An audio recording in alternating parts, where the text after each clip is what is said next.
For a very long time in my life, I could not call anybody daddy.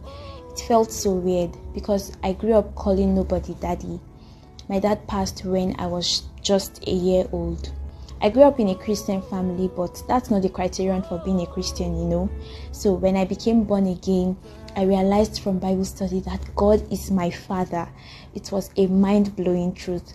And then it became even more special to refer to him as Abba, because I realized that that's what little Jewish children call their dads, and I wanted to relate with God with that childlike wonder.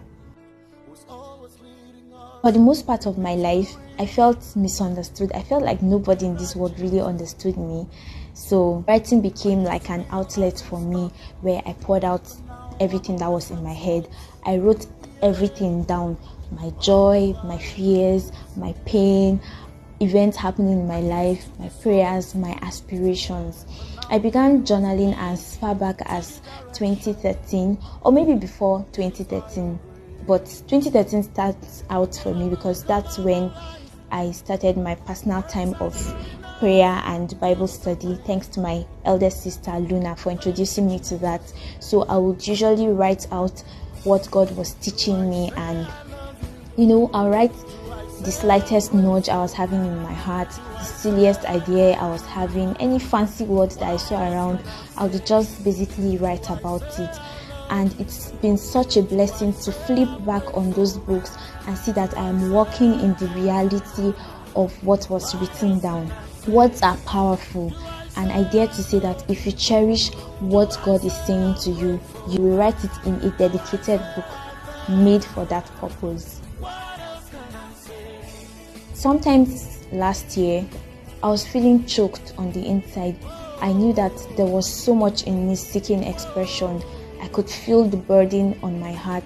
I could feel and sense that there was so much to do and there were places to go. And so when I laid on my bed one night, I was listening to Solomon Lange, and it was as if I could see my life in a flash. I was seeing a glimpse of all of those things. And then a part of the song I was listening to said, "You are my dreams come true." It was as if I never heard the song before. It made so much meaning to me. I see God as my dream giver and my dream maker.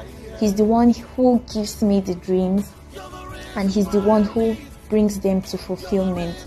And that was how the Dear Abba series began. I started with that particular note because that was me leaning on the strength of God, because on my own I couldn't have been able to achieve any of these things. But God being my dreams come true, God who makes those things happen, is truly an acknowledgement of God's strength at work in and through me.